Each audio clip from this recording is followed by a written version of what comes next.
Lately, I've noticed a lot of people going crazy over this pilot episode for a potential series called Hazbin Hotel, produced by Vivziepop. I'm not overly familiar with or even that big of a fan of her work, but whether I was going to like it or not, I at least knew that it would have some great animation. Even so, I wasn't initially interested in checking it out, but then I found out that my friend Elsie was involved. Seriously, that's what made me buckle down and watch it. But I just want to support my friends, so can you really blame me? Hazbin Hotel has been in the works for what I imagine was a very long time. It must have been built up a lot because shortly after the pilot came out, it was one of the trending topics on Twitter throughout the entire day. Seemingly everyone was giving it the highest praise they could possibly muster, so this only added to my curiosity. And now that I've seen it for myself, I thought it'd be fun to make a video on it, talking about what works and what doesn't work, and figuring out if there's more to it than just the cool character designs and high production values. Now, this is just a pilot, and at its core, it only represents the most basic idea of what a full series could be like. So if I raise any questions about the characters or the world or elements of the story, I'm just judging based on what's presented to me here. As far as I know, there could be much more to this concept that just hasn't been revealed to us yet. The best I can do right now is speculate. And for the record, I'm aware of the quote-unquote controversies that sprung up about Vivian in the past, but I'm not going to let that affect my opinion towards the pilot. She's an extremely talented animator, and I'm only here to cover her work, not Vivian herself. So let's check in and see what Hazbin Hotel has to offer. The pilot revolves around Charlie, the princess of hell. Once a year, angels come down from heaven to punish the demons, killing as many of them as possible. After the most recent extermination, demons that remain start to engage in turf wars, fighting to claim more land than the other. Charlie is tired of all the slaughtering, so with the help of her girlfriend Vaggie, she decides to open a hotel where demons can be cleansed of their sins and be allowed into heaven, thus reducing hell's population. That's the basic premise, and as pilot episodes go, this one does a pretty good job at establishing it. However, as a standalone story, it tends to hit a couple of bumps in the road. For one thing, the whole angel-demon conflict is a bit weird. The angels go and kill demons every year to punish them for their sins, but they're already in hell, so doesn't that seem kinda redundant? Hell is supposed to be this place of eternal damnation, so if a demon is dead, like totally erased from existence, they wouldn't have to experience that anymore, so how does that make things worse for them? It kinda seems like a waste of time, and I don't see how any real conflict comes from this. Maybe if the demons were trying to escape from hell and find their way to heaven, that would be what triggers the angels to fight back. It makes more sense to me than putting a band-aid on an open wound after pouring salt all over it. I don't know, I just think more could be added here to give the conflict between the angels and demons a little more weight. So once the song ends, we're introduced to a character named Angel Dust. He goes to a vending machine to get a bag of drugs, then some other demon snags it out of his hand and runs off with it, and then a rock falls on top of him.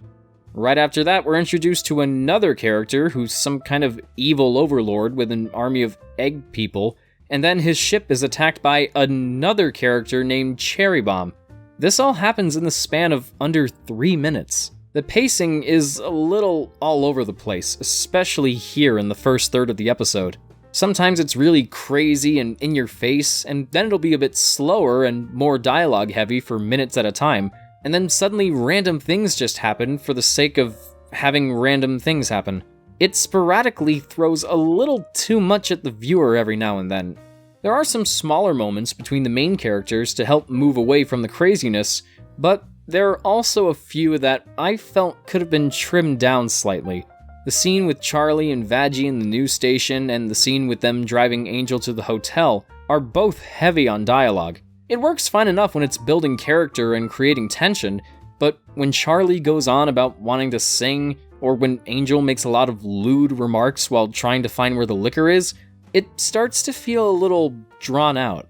Perhaps I would be a little more invested if the characters were engaging at all, but honestly, none of them really stick out to me.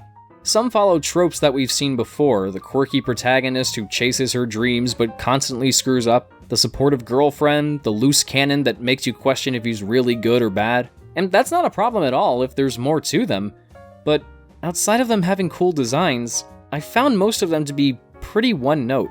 Not awful, just not entirely memorable. Charlie's a nice girl and easily the most likable, but her characterization feels a bit standard. Vaggie's the least interesting to me since her emotional range doesn't seem to go far beyond paranoid or angry. Angel's a porn star whose only purpose seems to be to irritate people and make sex jokes. Cherry Bomb is about the same, to a point where I swear you can switch their dialogue around and it wouldn't make a difference. The only characters that really stand out to me are Katie Killjoy and the Radio Demon. Katie only comes to mind because the writers try way too hard to make us hate her. The way she treats everyone and says things like, "I don't touch the gays." Obviously, subtlety is not what this pilot is going for, but they just nail it so hard on the head with her that it's almost kinda ridiculous. Then there's the Radio Demon, who comes in and offers to help Charlie make the hotel a reality. He's probably my favorite character in the whole episode. He has a more unique energy to him, and he talks like an old-timey radio announcer, which helps make him stand out more. But his voice also has a modulation effect to make it sound older and grainier, and personally, I found it a little annoying. His motivation is also pretty weak. He says he wants to help Charlie with the hotel out of boredom, but from the way he talks, I wasn't sure if he was genuinely intrigued by the potential of Charlie's idea, or if he just wanted to build it up so he can watch it crumble, which I thought would have been a lot more interesting. But again, this is only the pilot, so either I'm just overanalyzing, I probably am, or there are some aspects that were left out on purpose so that others can be explored much further in the full series. In that case, I'm wondering if Charlie's parents are among those. So Charlie is the princess of hell, meaning her parents must be the king and queen. From the intro sequence, I got the idea that Charlie was forced into this life when she was born. So are her parents even her real parents at all? How traumatizing was her upbringing? How will it affect her emotionally as things progress? I'm honestly more excited about the possibilities to come from this dynamic than anything else in this entire pilot. I would seriously watch a whole show just based around this. But I might reconsider if it keeps with this tone. Obviously, this is not meant for kids. It's very raunchy, unapologetically dark, and overtly sexual. Now, I don't object to this kind of tone. It works well for Bayonetta, after all. I just couldn't get into it here because it seems to get lost in its own madness, whereas something like Bayonetta knows exactly what it wants to do and does it in a much more straightforward and cohesive way. Now, I know I'm comparing one piece of creative media to another piece of creative media in a totally different field, but my point is, this kind of tone can really grab me if the creator's vision is clear and lines up with my own tastes and preferences. Hazbin Hotel is much more reckless with how it approaches things, and that's absolutely fine. It works well enough on its own. I just find it a little too jumbled for my liking, if that makes sense. The humor doesn't really click with me either. There are some smaller jokes that you can see coming, character-based jokes that don't land for me because I didn't latch onto the characters before, jokes that are really fast and crazily over the top, and sex jokes that, for me, come off as a bit juvenile. One joke that did get a chuckle out of me was when the Radio Demon first comes to the hotel and Charlie shuts the door on him before he can even say a word.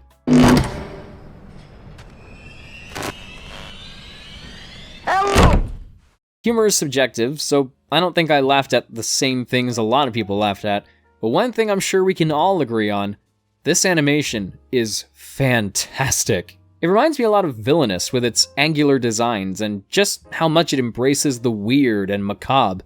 Visually, it really hammers in the hell imagery. Pentagrams, upside-down crosses, 666. It's not even the least bit subtle, but it really works. Character movement is fluid, backgrounds are nicely rendered, it's energetic, vibrant, colorful, and full of nice little details like this teleprompter that just says words. How can I not appreciate things like that? So, on the whole, I don't feel like my life was made any better for having seen this pilot, but I cannot understate just how much work clearly went into it. A lot of incredibly talented people came together to be a part of this, and their passion just bleeds off the screen. Hazbin Hotel isn't groundbreaking in any way, but it really does show a lot of promise. Even though it has its flaws, it's still an admirable effort that presents us with a fascinating idea. If tweaked in certain areas, like with the tone and the characters and whatnot, this could be a really cool show. It's not something I can see myself getting into, and in my opinion, it doesn't have the same charm or wit as shows like Villainous, but the quality of the animation and the dedication of the people that worked on it should absolutely be rewarded. I'm glad that people are loving it. I'm glad that it's already finding a fan base. Whatever Hazbin Hotel ends up becoming in the future, I wish Vivian and her team nothing but the best of luck.